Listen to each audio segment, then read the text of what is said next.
calm and sure grittiness. It starts with an attitude. We need swagger, okay? Regardless of what happens out there. Doesn't matter. Keep your swagger.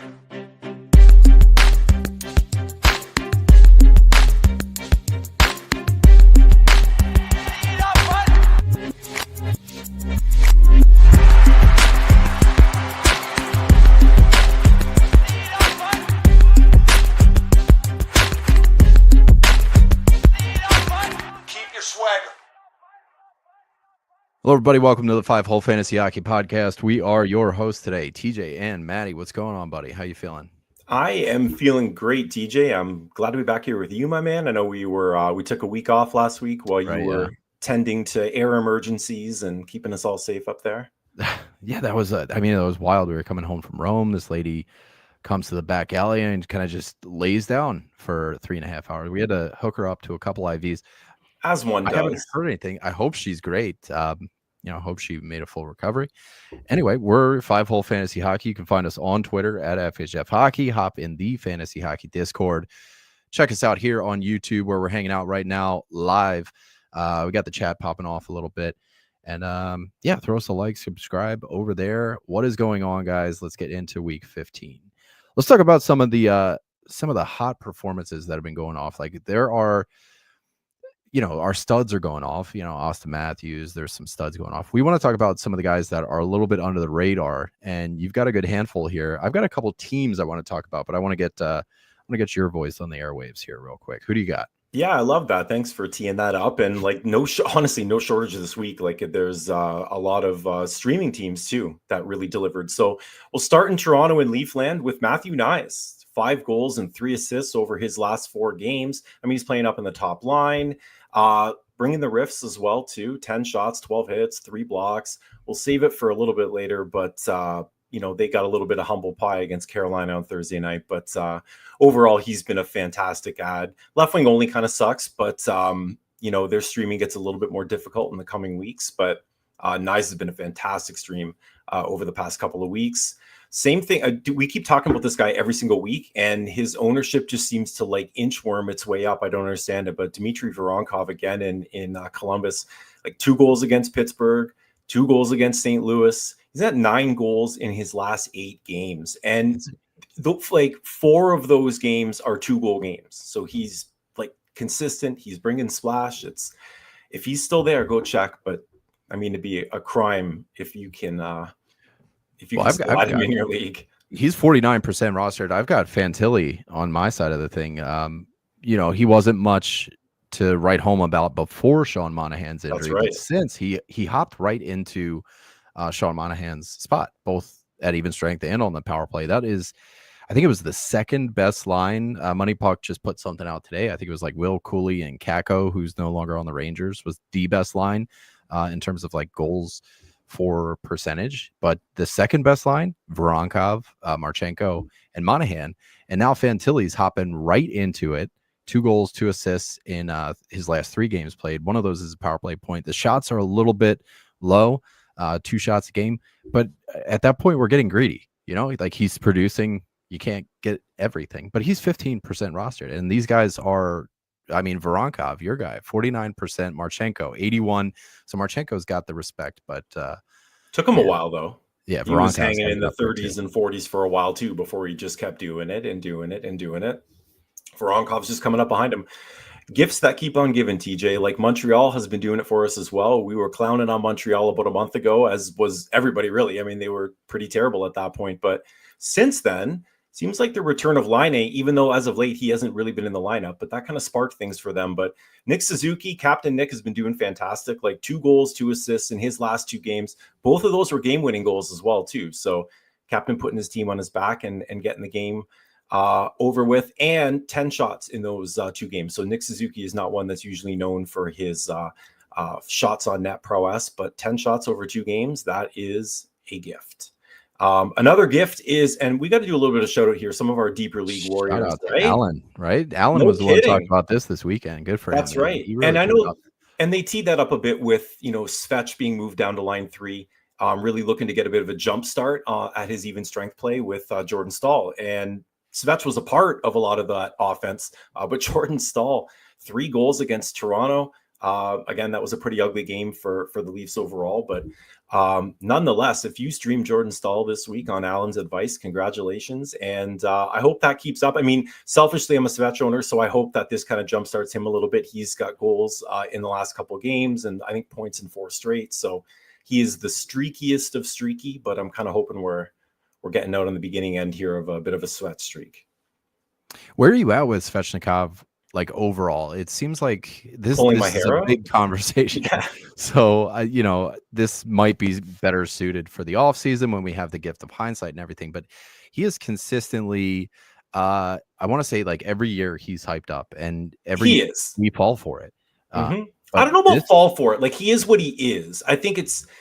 I do like he has a bit of an aura around him for some reasons in fantasy circles. So he's one of those guys that you can usually get a little bit of extra value if you're kind of moving him around. He goes on epic cold streaks every year and then goes on flaming hot streaks as well too. You just have to recognize that that's the type of player that you have. So you can't build a whole roster full of Svetches, right? Yeah, and there's other players like him. Yeah. It doesn't work that way. And you're probably not going to win much if you built a whole lot of rosters around people that's, put up 1 point every, 3 points every 4 games, and it's always a one, right? It's tough to win week over week with that. So he's useful, I think, as a piece, but you can't rely too much on that piece. Sort of like when he pops off, it's a bit of extra. He always hits. He always just shoots. does. This feels like more of an off-season, full season projection kind of thing. But it's just 70-point pace each of the last 3, 4 out of his last 5, and this is shaping up to be his worst season since his rookie season. So I mean, the shots are there, the hits are there, all that periphery is there, but it seems like there's a Jake Gensel ceiling that we're expecting him to hit that I don't think might not be there. I think the anatomy for him is it's sort of the anatomy of a 65 or 70 point season, even at the top end for him is 0, 0, 4 points, 1 point. Like you got to catch the heaters. So we're going to move on to Anaheim, though. Right. And we came into this season talking about a lot of different defensemen on Anaheim. One guy we weren't really talking about because he wasn't really in the picture at that point was Jackson Lacombe. But here we go, opportunity, and he has stepped through that door and kind of closed it behind him right now. Like 7 points in his last 8. He's on a 4-game point streak, 16 shots on net in those 4 games. He's playing big minutes. Like, TJ, I don't really watch a lot of Ducks hockey. I don't know if you do, but from the highlights I've seen and some of the packs I've watched, the kid looks good. Like there's I don't know how to approach the quarterback 1 position in Anaheim. It seems like for the most part it's Jackson Lacombe, right? But Zellweger and Minchikov have been getting scratched every other game. So like those 2 at this point are just untouchable. You can't get yourself involved with those guys. Lacombe seems to be giving us like the most consistent number 1 not getting scratched streak, if you can call it that. Like he's playing, and that's important. So for him, like I wonder if we get kind of like a Jake Wallman-ish like kind of value out of him or something like that. It's not the best team, but it's good deployment on it's easier to be a big fish in a smaller pond, right? Yeah, absolutely agree. We're going to end here, or at least I got a couple of notes here for maybe some performances on the downside that we wanted to shout out a little bit. We're doing a little bit of research for the show, and I was taking a look at some of the individual expected goals leaders over the past 5 games in the league. And, the default is to sort it ascending, but for some reason this was sorted descending. And sometimes the most interesting things pop out when the filter comes out the way you don't think it does. But Scott Perunovich, we got to put a bit of a shout out for him. The only player that I could see remotely close, guy had over 30 minutes of time on ice in the last 5 games and had an individual expected goals rate of 0.00. The reason, ladies and gentlemen, that is remarkable is there is a boatload of players that play like 2 and 3 minutes, 5 minutes, 8 minutes over that period of time. It's 0.01 for a statistical model. He took 2 shots on net. For a statistical model to give you 0.00, I thought that was wild. I mean, we've talked about Perunovic at the beginning of the year. He might become an option at some point, but I just thought that stood out as something that was kind of unique when we're pouring through the data a little bit. And secondly, we teed this up a little bit earlier. Shout out to the Matthews, Marner, Nyes line. They had been doing so well offensively going into that Carolina game, and they went a combined -17 against Carolina on Thursday night. And reality check versus a top 8 team and literally got caved in at even strength. I believe Riley was out for 3 of those goals as well too. So you put Riley in the mix there, they're -20. So a one-off game for the Leafs, but I mean, that showed you the trough of what it could look like when we've seen a lot of ceiling lately. You know, that I have a bit here on St. Louis as a whole, just since Montgomery was hired, but I remember St. Louis is over those 5 games that Perunovic, wasn't able to put anything together in terms of danger.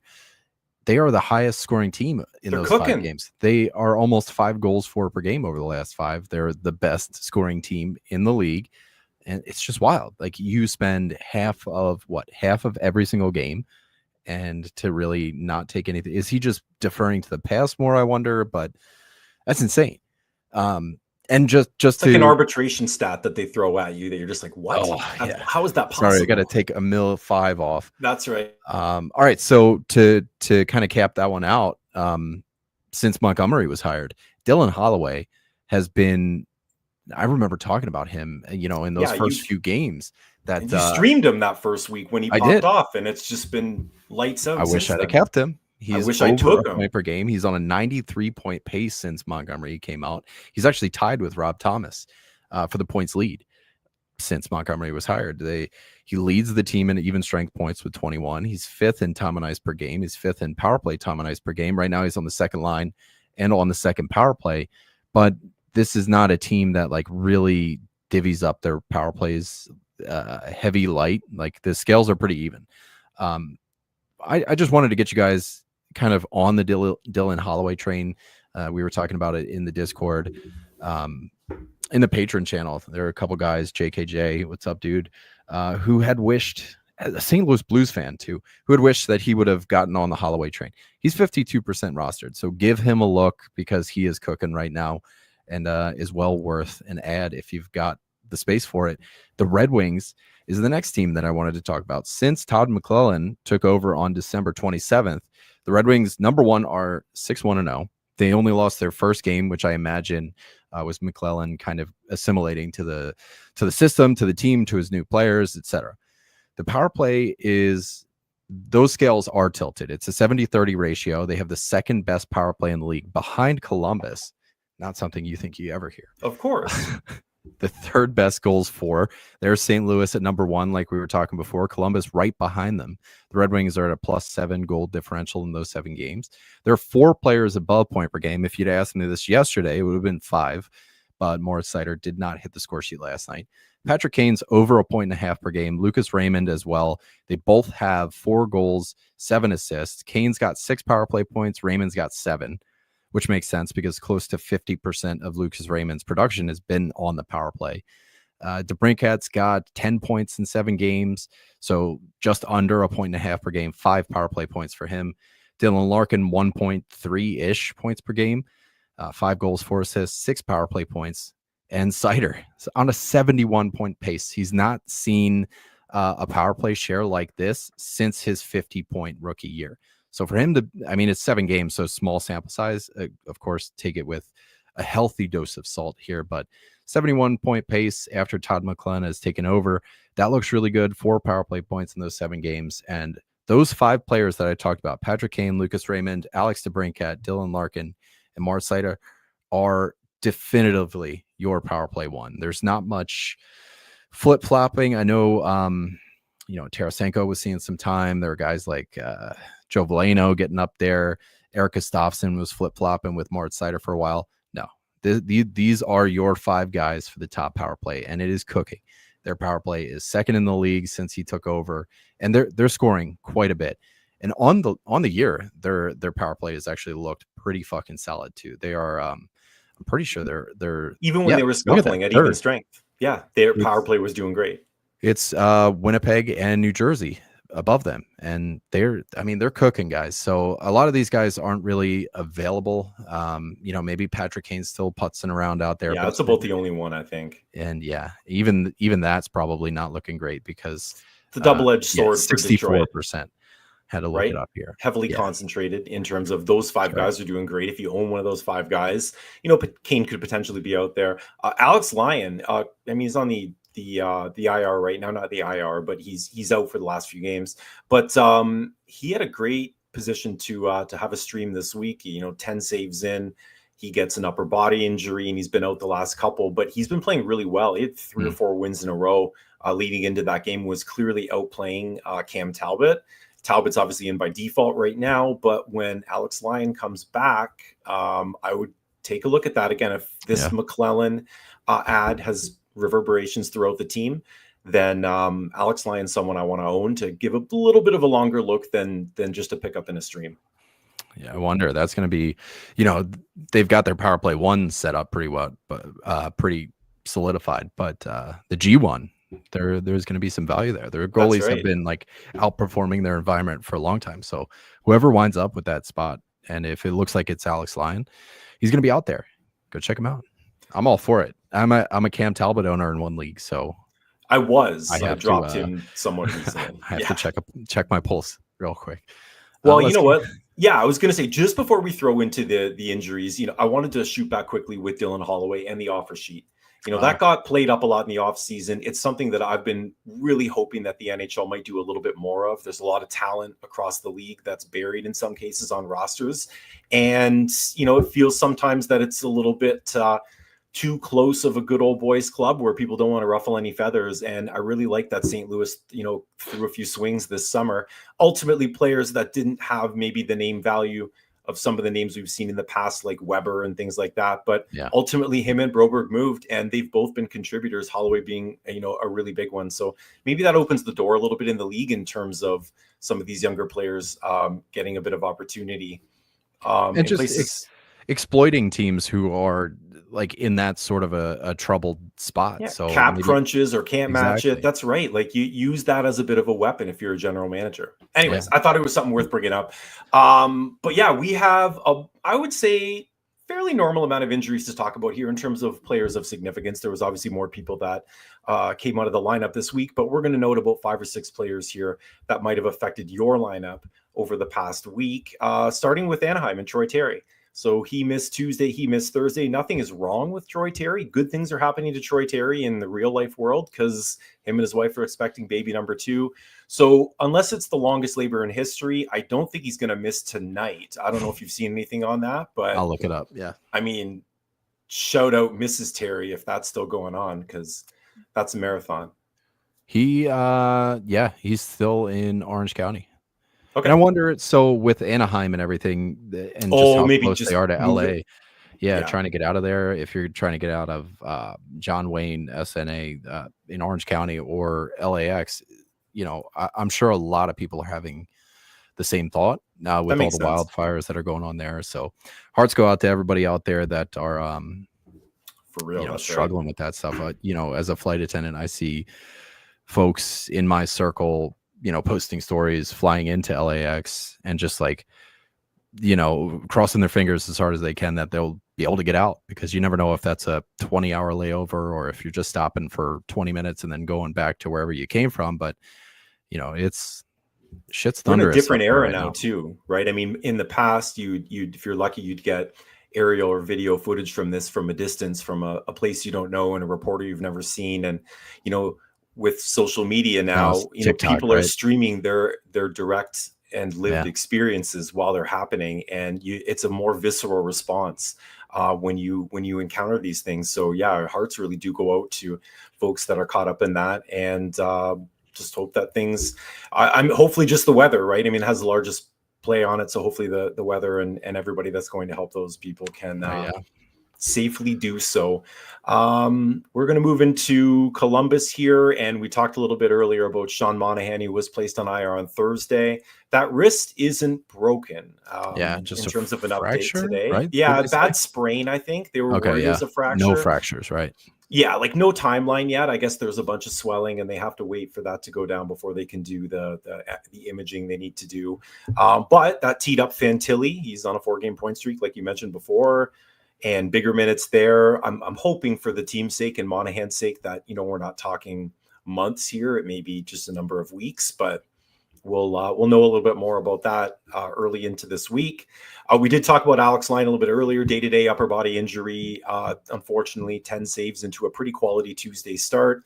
Was a really good-looking stream because based on him getting the Tuesday start, he was likely going to get 2 or 3 this week. But stash him if you can. He is a better goalie than Talbot stat-wise. By a large margin. I looked that up. So Alex Lyon, 931 since McClellan took it out, and Cam Talbot, 833. They both have 3 wins, but decidedly Alex Lyon has been the better performer. That's right. Aaron Ekblad in Florida missed on Monday. Then he played on Wednesday. Then he missed today against Boston. Really strange. So yeah, like head coach Paul Maurice said, he's definitely playing through something, and they want to give it time when they can to help it heal up. So it seems like it's something that's lingering. It's probably not going to go away until June or earlier when he's done playing hockey. But it seems like it's one of those. But Nate Schmidt elevated and getting some PP1 time. He was on the ice all the time today. Every time there was something going on around the net, in the net, Nate Schmidt was there. So there's so much insecurity with their quarterback 1 position right now. Like, for the first 10 games, it was whether he was scratched or not. That was Adam Boquist. Then you had Uvis Belinkas, and then you had for the next 20 games, Ekblad, who was like just barely above point per game. Or half point per game, rather. It's a bit of a ceremonial spot, right? So like how much are we missing out on with Aaron? Like, obviously you want him to be healthy and everything, but anybody that was like really counting on him, I don't know, like guaranteed power play 1 spot, it doesn't seem to exist in Florida this year. And even when he had it, like you said, there's 4 other guys on the ice that are way more offensively gifted and way more dangerous with the puck. And for the most part, that's where they move it through to create scoring chances. It's really not off the back end. So he's going to provide value sometimes, but I wouldn't look for it to be consistent. As we set my own agenda up here, right, for Brock Faber in terms of inconsistency, but he has not been having a great year, and unfortunately he is out with an upper body injury. Blocked a shot versus St. Louis earlier this week, and then to make matters worse, Minnesota also lost Jonas Brodin with a lower body injury. They're banged up. TJ, I mean, it's Faber, Brodin, Spurgeon. That's half of the top of your defense core. And Kaprizov too. So not only is your defense suffering, but your biggest scorer for goal support. I'm going to tie this into the goalies that Minnesota. If you're a Gustafsson owner, things are not going to be pretty for a while. And they have reversed a bit, right? Like they were top 2, top 3 in the league, 25, 30 games in terms of goals for per game, and whether it was Fleury or certainly Gus, you were getting a quality start more often than not, and they were playing really well. It was 3 or less every game. And for the last about 3 weeks, they've been 3 goals, 4 per game or slightly higher. And that's concerning. They've been outscoring it for the most part. They're about 3.5 goals per game on the offensive side. So they've been largely able to tread water and keep pace, but that's really tough to do.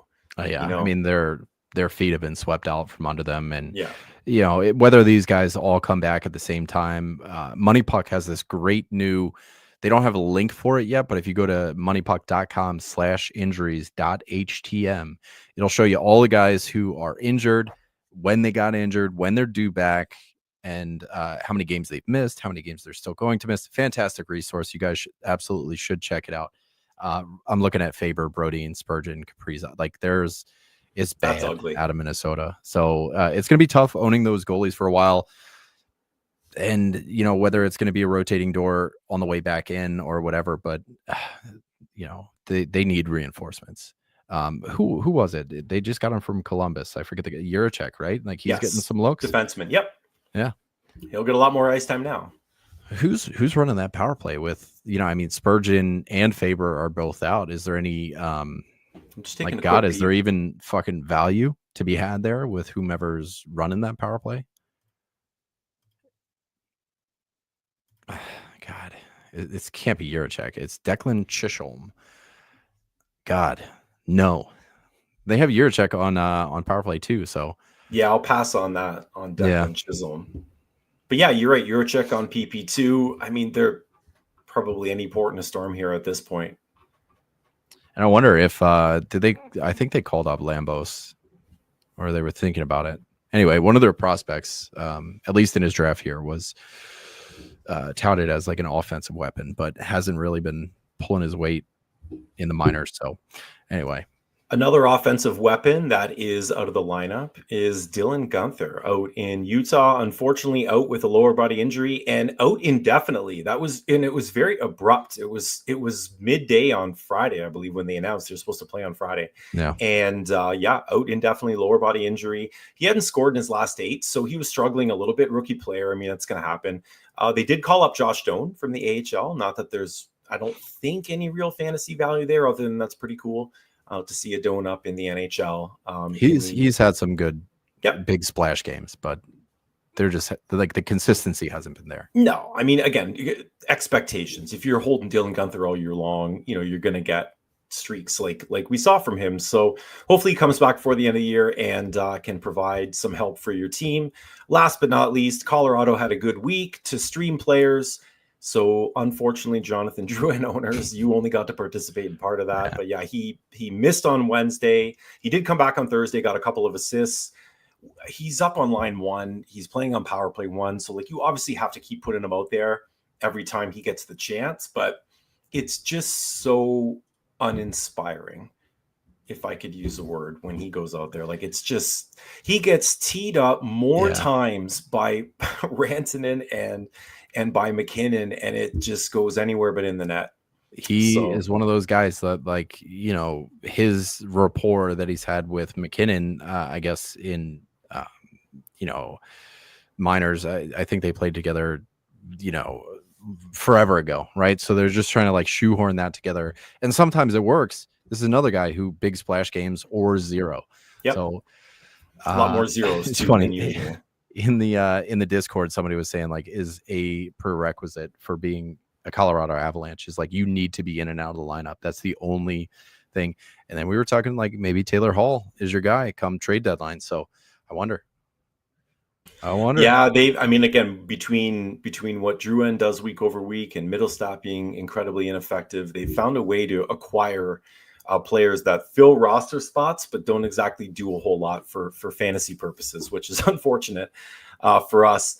We do have a few headlines about players and teams that are Patrick, a bit hold on before we get out of injury. Patrick Laine is coming back today. Oh, come on. I didn't see that. So you go ahead and say some stuff because I got to put Laine in my lineup. All right. Stuff incoming. So we've got Drew Doughty skating again in LA, which is a good sign. Yeah, he's got a ways to go. Still broke that left ankle against Vegas in the preseason, but good sign that he's skating. That LA power play has been terrible all year. I think they're 5th worst year long, under 16%. So that QB role seems to be up for grabs. I know Clark had it for a little bit. They went 5 forwards for a little bit. Seems like when Doughty comes back, if he's able to right the ship a little bit, that job is probably going to him. That'd be my bet too. Yeah. Yeah. But for now, just keep him in the IR spot. But nice to see that he's skating again. I had such a fantastic Bruins free fall segment teed up here. I feel we got a bit of a dead cat bounce today. I mean, I guess pun intended with Florida. But notwithstanding, I mean, their goal differential over the last couple weeks in terms of Boston, like was the worst in the league. Their power play was 0 for 14 going into today. They got a couple today finally. They got outshot badly, though. The outchance metrics they were showing on the broadcast had Florida with over 100 shot chances versus about 35 for Boston. So that being said, they found a way to do it. The power play clicked for a couple times. Pasta had a big game. So I know that Pasta Marchand, in my opinion, even though I'm not a Bruins fan, it seemed kind of garbagey. I wouldn't really put a lot of value behind that. The 2 players involved certainly didn't. But what I did think was going to happen was Pasta was probably going to respond with a bit of a game, and that's exactly what he did. So I would say maybe dead cat bounce in terms of we've seen it once, and they've been pretty terrible for 6 straight games. But Florida's no joke, and that's their nemesis. So for them to have a big game and grind a gritty one out against the Cats is good to see. If you're a Bruins owner, a Pasternak owner, a McAvoy owner, even a Sway owner, they had 40 plus shots on net today too. He looked really good. So is there anything you want to like make up? Should we start some drama on this podcast and just say that we have sources? I know, like I got a guy in the room, and from what I'm hearing, like, you imagine just going on a syndicated show like they have and just spouting what appears to be kind of craziness. I don't know. Like, if a team's lost 6 games in a row, there might be some friction, like employee to employee, player to player, high performance athlete to high performance athlete. We need to be better. We're leaders on this team. You wear an A and I wear the C, but that's not like blow it out of proportion. Yeah. And Marshall was like, we plan different lines because we're spreading the talent. You have to, right? Jesus. I mean, it made sense. Oh my God. I don't know. But I heard Kevin Fiala wears floaties when he's in the pool and holds his nose when he jumps in. So just going to throw that out. I'm going to hold my nose on any Kings jokes for the next few days, just to be on the safe side. But we are going to finish this off with a good news story. PLD in Washington is finally doing it. I mean, the dude's been point per game since late November. He hasn't been riffing as much as maybe I would have expected, but the points has been great in terms of consistency. He got on the score sheet this week against Vancouver, had 2 actually, and hadn't scored in like 9. He doesn't shoot, which just grinds my gears so immensely with any player, but certainly somebody like him. He was up over like close to 3 shots per game when he played in those couple of years with Winnipeg, and it's literally half that now, around 1.5 shots. I mean, he's doing stuff with those shots, I guess. But what I wanted your take on as a resident Philly expert is that line 2 that they're cooking with in Washington. You got Prodish at 6'6", 2 1/4, Wilson at 6'4", 2 1/4, PLD 6'4", 2 1/4. Like, this is Legion of Doom type. They're not quite offensively gifted the way that Lindros and Leclerc were, but like, good Lord, that's a lot of humanity skating. You know what's funny? The last line that kind of gave me these vibes was PLD in Columbus. He played with Josh Anderson and Nick Foligno. So that line was good for 700 hits and just like 800 shots. So, man, that is a beefy line. Yeah. And I'm all about big humans. Yeah, like you get down late season and into the playoffs, if they're around, that's a line that can just lean. What any defenseman is going to want to go in the corner for potentially 7 games in a row with those mutants out there, 20 minutes a night. Like, you gotta be kidding me. On this, we're gonna have to bookmark Connor McMichael, and you hate to say I hope his cold streak lasts until next week, but I think that could be something we talk about in the headlines. Like, what's going on with McMichael? He was so hot to begin. Even Sam Bennett and Nietzsche's, like 3 guys who just straight up stopped right around Christmas. So that might be something worth talking about. We'll put a bookmark on that one. All right. Tips of the week, man. Let's start talking preparation. This is not my favorite week to really get things going. My tip of the week is just take note that there's only 3 teams that have 2 off nights, and that's the maximum for this week, is 2 off nights. 3 teams have 2 off nights, and 2 of those 3 teams only have 2 games, which are Buffalo and Carolina. 2 games, 2 off nights. And the only team outside of those 2 is Edmonton, which is like notoriously one of our least favorite teams to talk about because what are we going to talk about? Jeff Skinner, Victor Arvidsson, like specifically who? Nobody. So, I mean, right there is our Edmonton segment. So this might be a week to like break it in half. Like, you might be going Monday through Wednesday or Monday through Thursday, and just kind of like trying to find those Friday, Sunday streamers, but for every pair of off nights that you can. Monday, Wednesday, Friday, Friday, Sunday, and just curate your streamers. You might not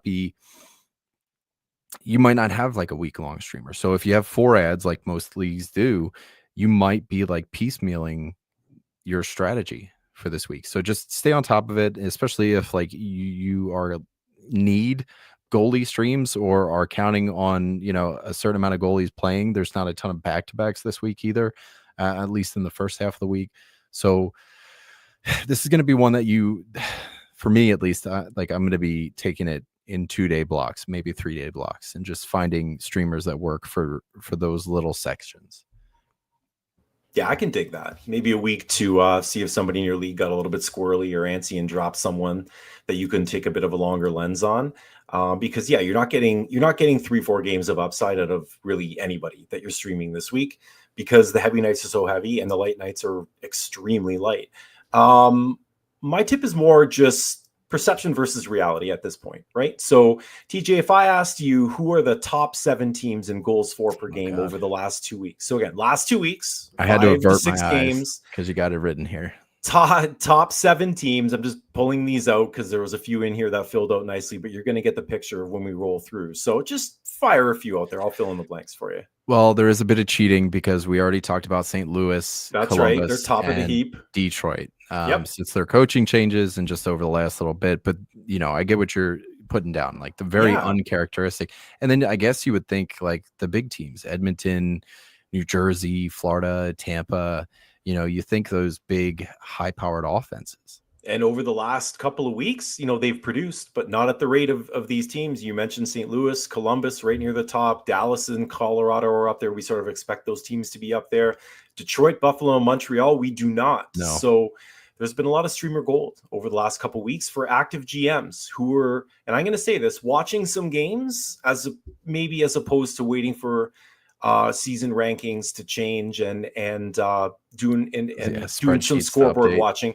Honestly, yeah, because that can lead to some missed opportunity. If you got some eyes on a few games, there's a lot of teams that were playing really well over the last few weeks that are a little bit under the radar. And a slight tip of the cap here to Colorado and to Montreal specifically for making this list with power plays under 20% over that span. So we had a few teams that went nuclear with the power play over the last few weeks. Those 2 teams didn't. So it was pretty much all at even strength. Why that matters for us is that's not all at even strength with the top 2 lines. So there was players on the 3rd and 4th lines that you were streaming that actually helped you. So shout out to those 2 teams specifically. But that's the past, TJ, right? We need to move into this week. Tell you what, Patrick Laine just had a power play goal. You don't say. So he's back. Yeah. I mean, he's back. Those are the only kind he has. All right, so that's going to bring us into the schedule breakdown. We are planning to talk about the best schedules if we can find any. In terms of like games played leaders, we're going to have plenty of those. But off nights, there's just really not as many as you would like. Feast or famine. Yeah, it's going to be a tough week, especially if you're in. Roto weeks are going to be tough. Or roto matchups, just because you're not going to be able to find guys who minimize the amount of acquisitions that you're going to make that are going to do the most damage. It straight up just doesn't. It's not going to work like that.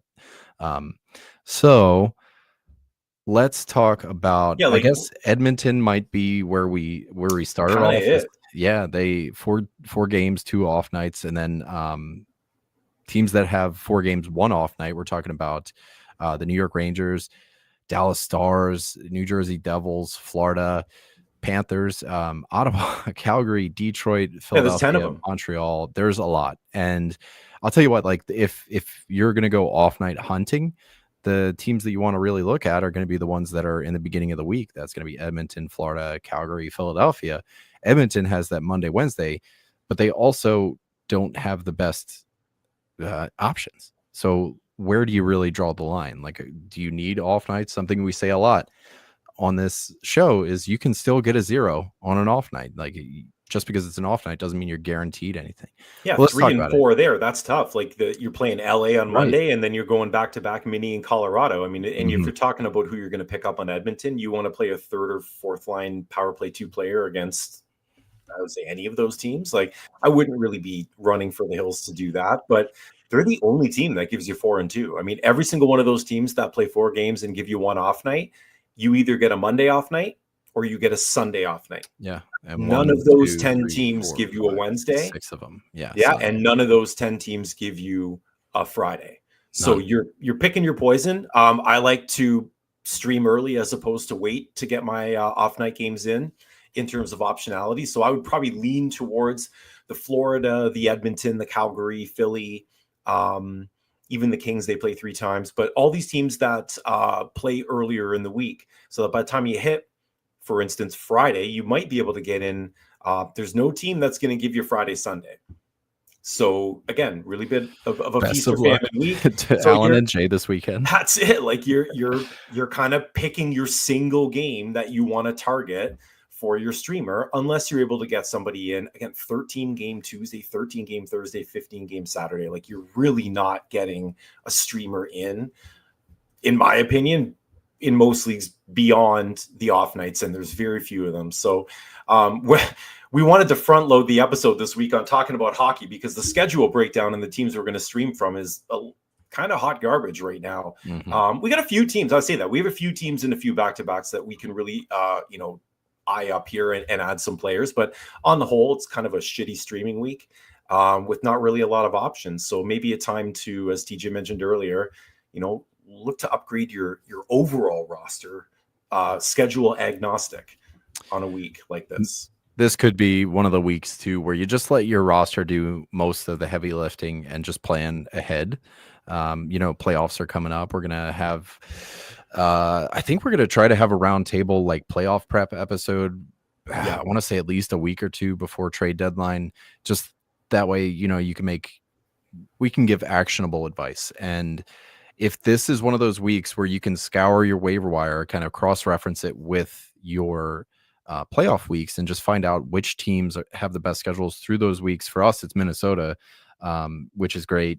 You might be able to go out and get a Rossi or, yada, yada, yada.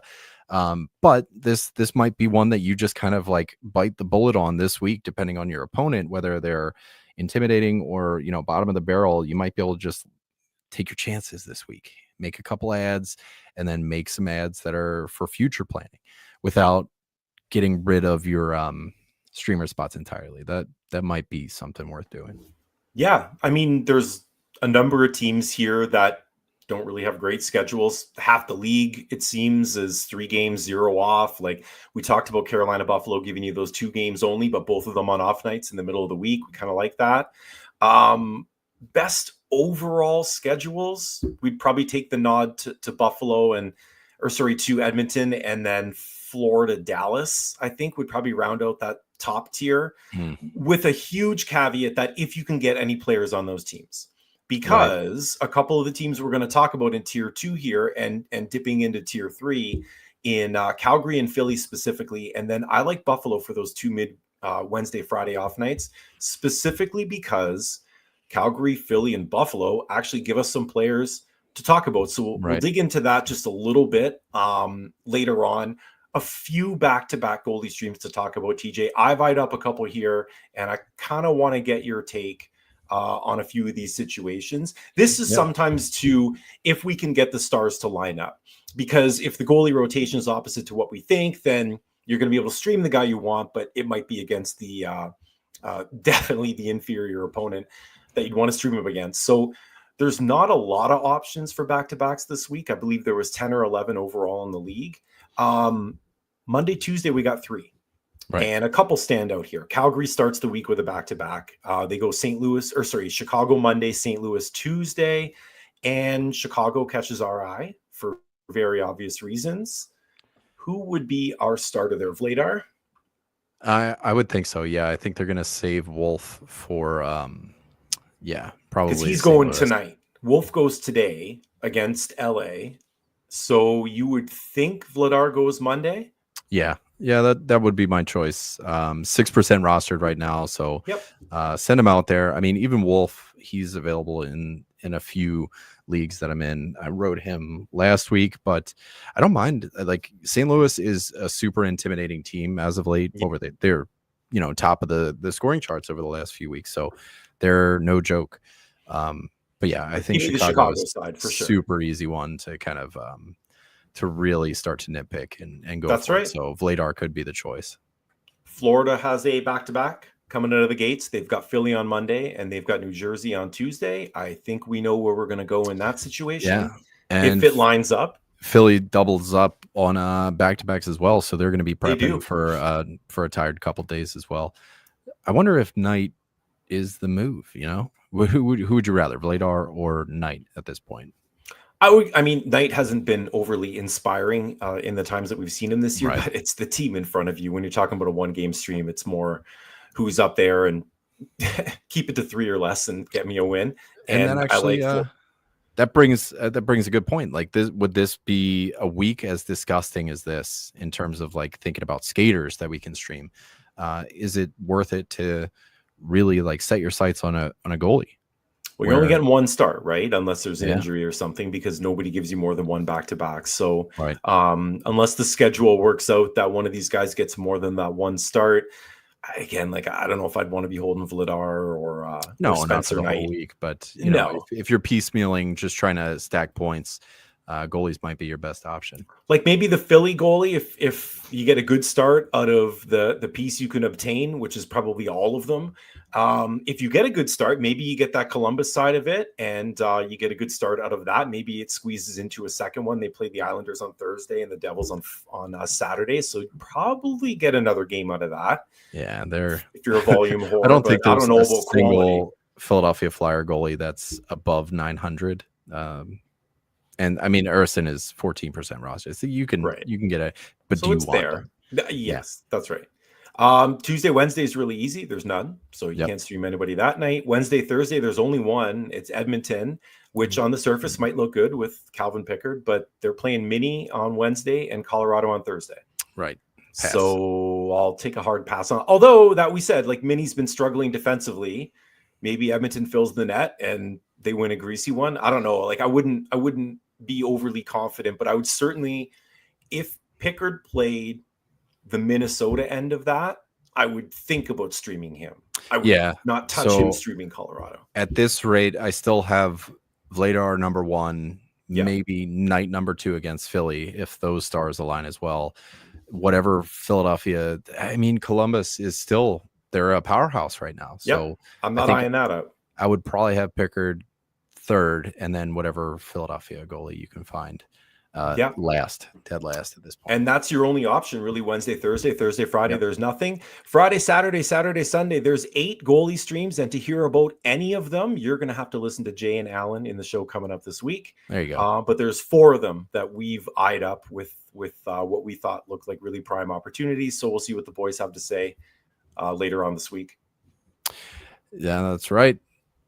What do I got here? Waiver wire. Yeah, I'm going to quickly these teams that we talk about, this little segment where teams had great schedules the previous week, and then rolling into this week, you might still want to hold on to them, but are they worth holding on to? So we just cherry picked 4 or 5 of the most primo schedules from last week that rolled into this week, and just taking a peek to see if they're worth holding on to. So last week you were streaming Canucks, you were streaming your Washington Capitals, you were streaming the Colorado Avalanche, you were streaming Seattle, and you were probably, if you found any of them, were streaming some Carolina Hurricanes. So Washington, Vancouver, Colorado, Seattle all play 3 games, no off nights this week. So if you can fit them in on a Tuesday, a Thursday, a Saturday, good for you. Keep that player. If not, probably looking at a drop if it was a streamer level player.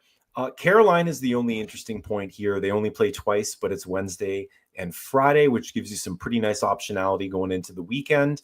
And whoever you picked up probably helped you last week. So that would definitely be worth a little bit of a hold going into the middle part of this week. And then listen to Jay and Alan to see who to flip that for on the weekend and into next week. Keep an eye on whomever is running that power play. I think they moved Brent Burns up into the top power play instead of Ty Smith, who was actually waived today. So it's Burns was up there. It's a very fluid situation about what's going on with that top power play. And then also you factor in, is Gostisbehere coming back this week? I think it was more of a longer term thing, wasn't it, for him? I forget. Yeah, I expect Burns to be there for a little while, but I mean, he hasn't done a whole lot with it. I mean, where he does pop is in the individual Corsi for metrics, because he actually does take a lot of shot attempts on net. They just like a third of them actually turn into shots on goal. So he's still useful, and in deep leagues, absolutely go pick him up. But if you're in a shallow league or the number of moves you have is kind of limited, then he might be a marginal hold. And then over the next 4 weeks, the teams that we're looking at with the least appealing schedules, Toronto, Anaheim, surprisingly, very surprisingly for Anaheim. They're always like a off night leader, but they're below average at this point. The average is 4 off nights over the next 4 weeks. They've only got 2. And then we're looking at like St. Louis, which is a brutal ride because of how hot they've been. I'm starting to get on the fence about like Mikael Granlund, and this stretch of 4 weeks might be doing it for me. But head on over to FHFhockey.com if you like to and check out that. And like if you're on the fence about any one of these guys, and then it is worth noting that Boston has the DFL schedule this week with 2 games, 0 off nights. DFL dead fucking last. So yeah, if you're looking at your Zakas and your Charlie Coyles, they can bounce. Let's get into it, man. Edmonton, I feel like it's obligatory that we got to talk about them. So is there anybody that's been heating up in Edmonton that's worth talking about? Anybody that isn't 95% rostered? That's the big thing, right? Like, yeah, if we're looking at just who can potentially help you if you're going to get those games in, they are the only team that's going to give you those 4 games and the 2 off nights. So if you just want to play the numbers, you might be able to get this player in that helps you. But if we're going down the list of players you're actually going to be able to pick up, the list starts at Jeff Skinner, who's 29% owned. I mean, if we're looking at recent deployment in terms of Edmonton, at even strength, Podkolzin and Arvidsson both get to play with Draisaitl, so there's certainly something there. I don't really want anybody further down roster, I think, in terms of even strength there. PP1 obviously is not within grasp of anybody, so you could take your pick of people that are on power play too. They don't really get a lot of time on the ice there. So for me, I'd be looking at either of the wingers with Draisaitl at even strength. And then depth of your league is going to determine, do players like Adam Henrique and Connor Brown and Kasperi Kapanen come into play. But it's really tough to stream from Edmonton. If you have players, this is like a week where you just groan when your opponent has like 1 or 2 Oilers, or the week that we're in right now where Colorado plays 4 times and you groan when you get 4 games with Nate Dogg or 4 games against Rantanen. But not a lot to own here. I want to throw an interesting wrinkle at you. I'm pretty sure Jeff Skinner is a scratch tonight, which, that news is about 3 hours old and super strange. So Derek Ryan, Troy Stetcher returned to the lineup, Jeff Skinner out. There's no injury there for him. So I think just based on that, Arvidsson's probably got to hop pretty quickly to the top of the wish list or whatever you want to call it. What do you think?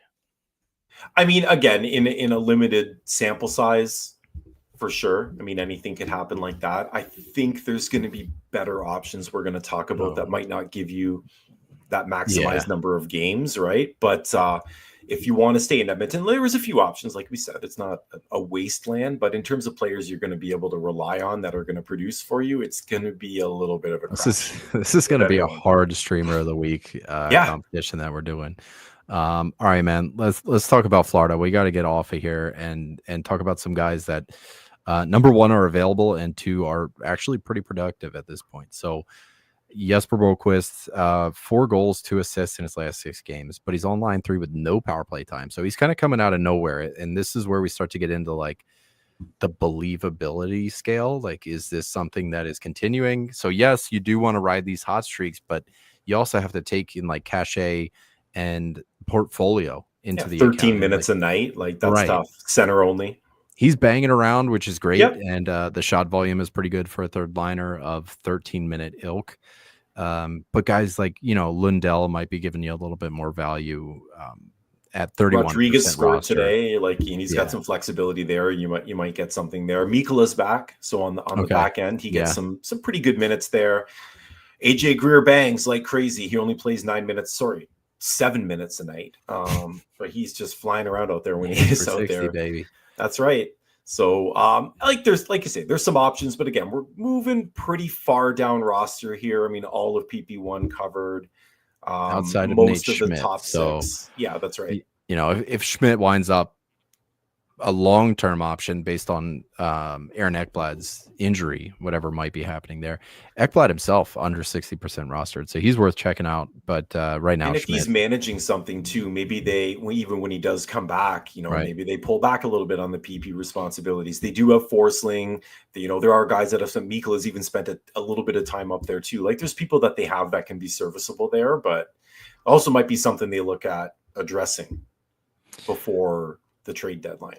I wonder, yeah, almost like a Brandon Montour would fit really well, or Oliver Crazy, Ekman eh? Larson, yeah, maybe even like a Mackenzie Weegar. That would be something else. All right, Dallas again, a very let's talk top about heavy. Dallas. That's right. Well, they've been. Where did you say they ranked? They were inside the top, like in terms of offense over the last couple of weeks. Like they're up like there. top So 3. there's guys that are doing it. Hopefully we can find something that's outside of like the 75% range, which just hasn't been the case. It's a very top heavy sort of roster.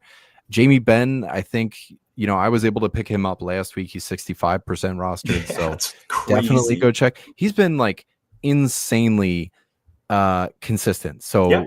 I think Jamie Benn, like if he's out there, head over shoulders, should just be the ad this week. Not going to be able to use him in the streamer competition that we're doing at the end, but man, That's further down the roster, it starts to get a little ugly, right? Yeah, like Stankoven's there. Unfortunately, a couple of the options we've been going to a lot throughout the year aren't there for us. Mason Marchman's still out. Tyler Seguin's out for a while. So we're sort of we mentioned Ben, although he's comfortably above that 50% roster mark. So, I mean, we got Stankoven at under 20, and then you're into a bunch of players under 10. Dadonov, now again, Evgeny Dadonov plays line 1 at even strength, but doesn't get the PP time with those players. So is that something you're really going to be targeting? 14 minutes a night, not really a ton of power play opportunity.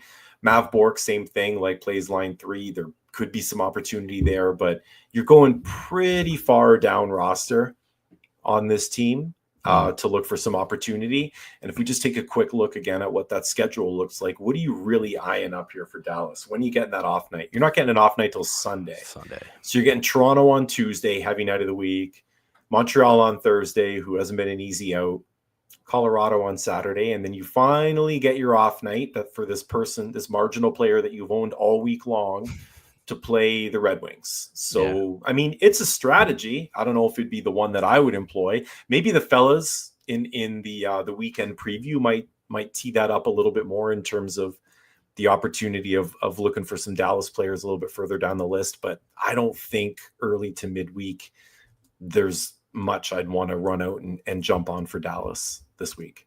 Yeah, especially now with that, you got to wait so long. So that's going to be something that'll definitely weigh in for Alan and Jay in the weekend. But guys that we're talking about, number one, you get an extra 3 games to see if these streaks even continue. Somebody like Evgeny Dadonov, who's point per game over the last 2 weeks, you're getting an extra 3 games to see if that's a crock of shit or if that's like legit.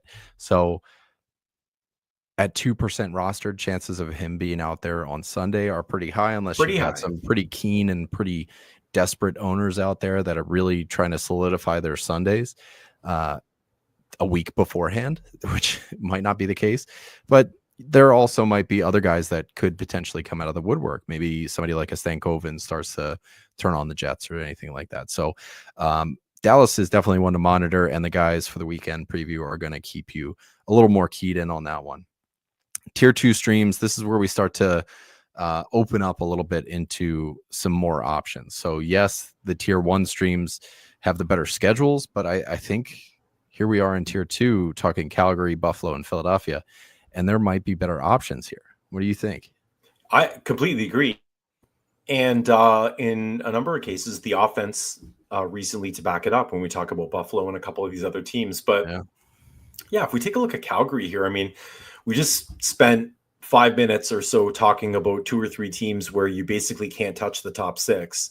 And if you take a quick peek at who's on the top 6 for Calgary, I'd say outside of maybe Nazem Kadri, who's 58% owned, you can take your pick. So any forward that you would have your eye on for Calgary is likely available in your league. I'm just taking a look at rostership owner right now.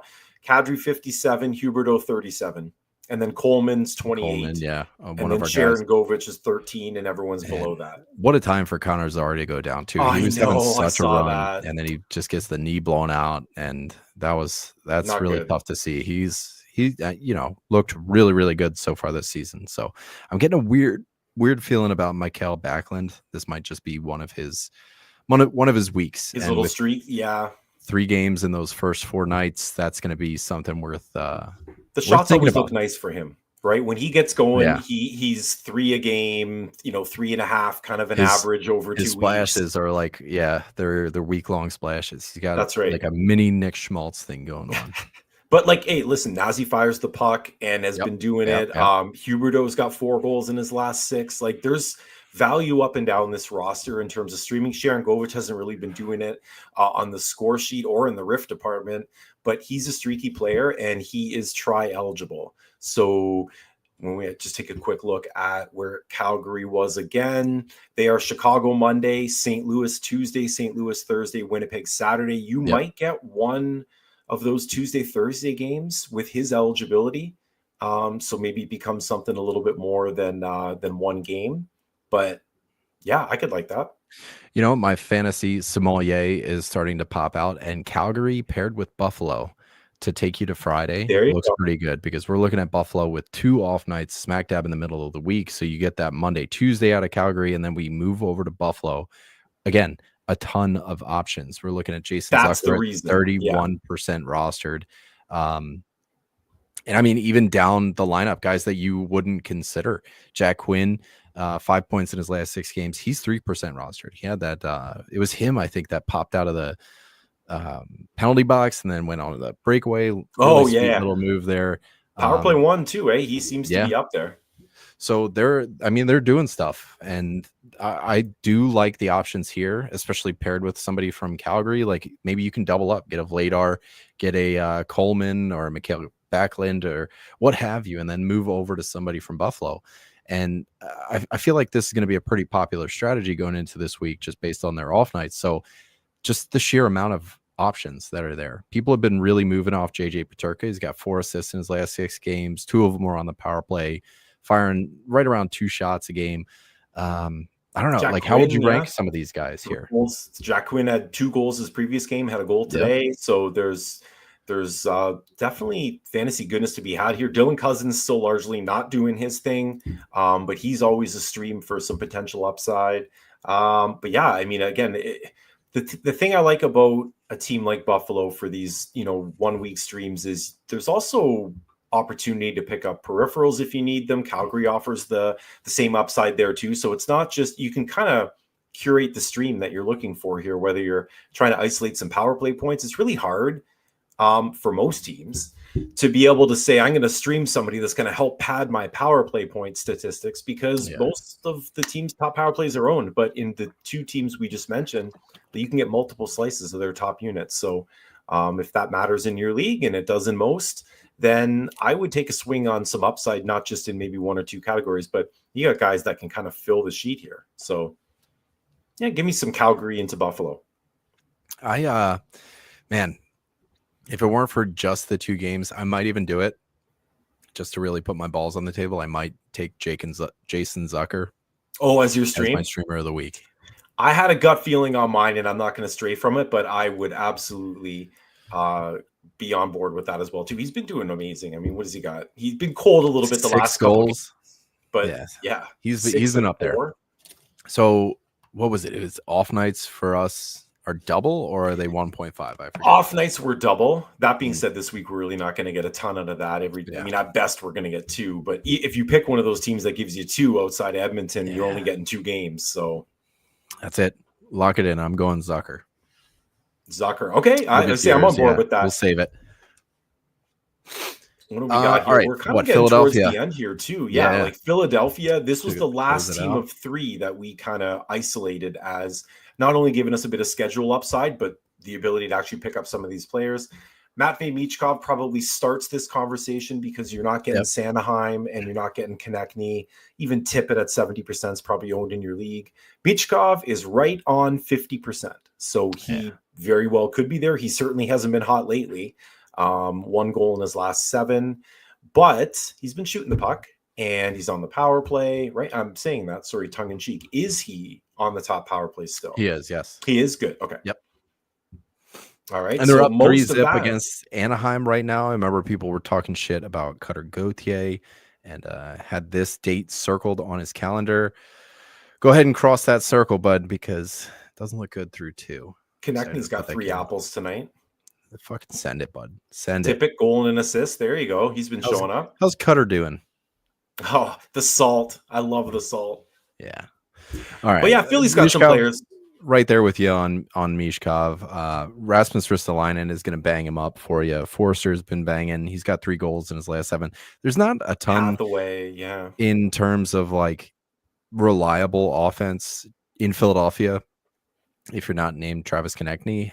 But Noah Cates has been firing him away. He's on line 1 right now with Forster and I think Forster, Brink is on line 1. Contributing. Farabee's contributing. Like they've got a bit. I mean, they're not exactly an offensive juggernaut. Right. But what they do is spread the offense around. So that is great for weeks like this, where we can go a little bit further down the roster and actually expect a little bit of production outside of that very top line players, right? It's 4-0 now versus Anaheim. Oh my goodness. Which also means that Cutter Gauthier has 0 points because keep it going. Feed it into my veins. Oh yeah. He is 0 plus minus 13 shifts, 2 shots. He's just a kid, TJ. Hit. Leave him alone. Nah. Your Philliness is really starting to come out right now. You know that, eh? Yeah. At least I never fought anybody in the stands like that guy. That's the dude. That was comically bad. You imagine taking 4 cocked up swings at 2 people and they both just look at you and walk away. They barely even flinched. I'd be that embarrassed. Was Hall of Shame. Yeah. That absolute pillow fist shit. Did not even they weren't even phased. Yeah. And it's not like our beers are like $16, so it's not like they were all banged up. Like they were probably stone sober, unless they were big, big rollers and rich people. That's right. TJ, man, like we kind of hit the tier 3 teams there. I think we've had some options for streams of the week here. You have very confidently put your claim on, let's lay it out for the listeners again here. Jay Zuck. I'm going to take those. I'm going to take the 2 off nights and try to run with it. Yeah. So I had a feeling a little bit earlier today, and I got to just run with this feeling. So anytime I can get potentially, I know they play 3 heavy nights and then 1 off night on Sunday, but if I could potentially get 2, 3, even 4 games out of Josh Norris on my team, I want him out there. I know he's been scuffling a bit in terms of getting on the score sheet, but he always shoots and he always hits. And when he does score, he scores in bunches. So I am going to throw my hat behind Josh Norris this week and hope that the Sens turn it around a little bit. They've certainly had a bit of a rough slide since the injury to the goalie, but I think Norris is where I'm going to push my chips in on this week. I like that matchup. 4 games of Norris, 2 games of Zucker. Seems about like just based on Ottawa being cold and Buffalo being lukewarm. I want this week's Zucker, not the previous week's Zucker, and I'm going to be just fine. Well, that's it. I think this is a good week to make sure you guys are getting in the Fantasy Hockey Discord, because there's going to be every single day. There's going to be just a different strategy that's going to be going out there. There's ad drop channels, there's trade channels, there's all sorts of stuff. You definitely want to make sure that you are in there before your league mates get there. So we're rounding out. We're almost at 3,000 members in there. So one of the bigger I don't know if we're the biggest. I think we are. But it's the biggest one I've seen. In. Yeah, for sure. It's or just hit us up on Twitter if you're not a Discord person. But I'll tell you that Discord, the retention too, fantastic. People are sticking around. Whether it's confirmation bias, if you want to go in, you're mulling over a trade, whatever it is you're trying to do. If you want to go in and just talk hockey and Yep. spin that into basically any other life endeavor you have, we've probably got a room for you guys. So yeah, come over and join us. The biggest community, the most active community, and we always have our doors open. So come on. That's right. I'm gonna be in there talking shit on Cutter Go TA. I don't know, probably T-minus 4 or 5 minutes. So I'll see you guys in there. And until next week, you guys can find us on Twitter at FHF Hockey, in that same fantasy hockey Discord, and throw in the outro music. There we go. That's gonna be it for us. Yeah, I kind of did all of like the outro stuff. So enjoy the outro music, guys. We love you, and we'll see you next week. Guys. All right, Enjoyed the boys got you covered later on this week, so they'll be in for the mailbag. Make sure you guys get your mailbag questions in either at the Discord or live on the show, YouTube, or throw it in the Twitter. So we love you guys. See us. Go Bills.